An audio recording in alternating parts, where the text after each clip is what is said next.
What is all this? Well, it's two different comings. When Christ comes for His church, for His bride, when He does that, He doesn't touch the earth. Every eye does not see Him. Those that pierce Him don't look on Him. He comes in a moment, in the twinkling of an eye, and we're snatched is the word. There's no snatching going on here. There's obliteration and there's carnage, but there's no snatching. This is Christ coming down and planting Himself on earth. This is not Christ taking saints out. This is Christ splitting up the good from the bad. And that is after Armageddon, after He conquers those armies, after He destroys the foes of His people. He actually sets up shop on earth and puts on a throne on this earth. And the Jews get to build this immense temple that is talked about for 8 chapters in the Bible. You know, you could put all the verses in the Bible about the virgin birth and the Trinity and it wouldn't even fill 1 chapter. Did you know there are 8 chapters talking about the millennial temple? And there are people that don't even believe in a millennium? It's amazing what is important to God. And He says that there is going to be a temple built during this period of time.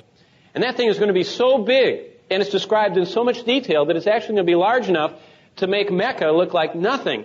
And the Arabs have shown us that you can run millions of people through a shrine.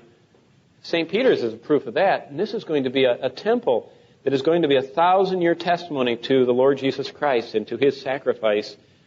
And Christ peoples the millennium in chapter 25 of the book of Matthew with those who believed on Him. Verse 41 says, "Then He'll say to those on His left, 'Depart from me, accursed ones, into eternal fire prepared for the devil and his angels.'" He's going to separate the goats from the sheep. And those who believe and those who in the tribulation hour were converted, and those Jews that were converted at the last moment, those people will enter into the millennial reign of Christ. And for 1,000 years, God is going to hold back the curse. And that's what chapter 11 of Isaiah and a multitude of other passages are talking about when it talks about that the venomous creatures will not have venom anymore, that the carnivorous creatures will not be eating flesh anymore, that all of the curse will be pulled back, that weeds will not conquer the earth anymore, that thistles will not be reigning, that man will no longer have to, by the sweat of his brow, till the earth. It will go back to being like Eden. The curse is not removed, it's only held back. And biblical prophecy says that for 1,000 years, God is going to show what the ecologists, what the earth first people, and what all these people that are trying to preserve the dying species have always wanted. It's going to happen. There's going to be no pollution. There's going to be no poison. There's going to be no toxic anything. It's going to be a perfectly beautiful place. And God's going to let man see what He let Adam and Eve see.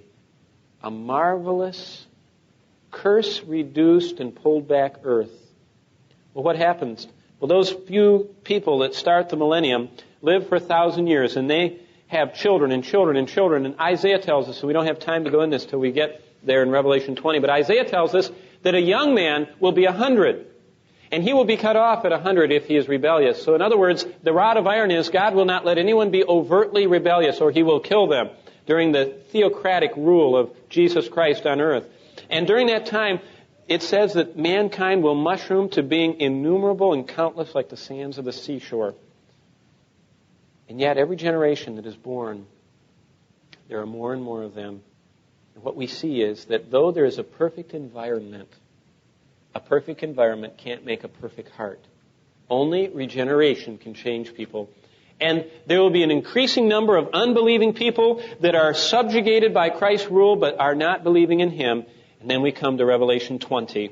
And what we see at the end of this millennial reign of Christ, this 1,000-year period, where Satan is bound in chapter 1 of Revelation 20. And it says that the thrones are set up and all of the activities of the millennium take place. But at the end of the 1,000 years, verse 7 takes place of Revelation 20. And when the 1,000 years are completed, and I have great difficulty with someone that says there's no millennium because it's very rare that anything is mentioned so often. And in this chapter it says 7 times that there will be a 1,000-year reign of Christ on the earth. You know what that means to some people? It means that Satan is bound right now and Christ is reigning. You know what I say? If Satan's bound right now, he has a long chain because he is running to and fro in this earth. And we do not see any type of holding back of his power. But, verse 7, when the 1,000 years are completed, Satan will be released from his prison. He is in a prison for 1,000 years. At the end of that time period, it says He will come out, verse 8, deceive the nations which are on the four corners of the earth, Gog and Magog, to gather them together to war, and the number of them is like the sand of the seashore. And they shall come up on the broad plain of the earth and surround the camp of the saints and the beloved city. And in that instant, that they think that they can destroy the millennial temple and destroy the headquarters that God had placed on the earth, in that instant it says there's not going to be any warfare. It says in verse 9, and fire came down from heaven and devoured them. God said, that's it. 1,000 years are up. And He's finally once and for all proven that a perfect environment will not make perfect people. Only a changed heart.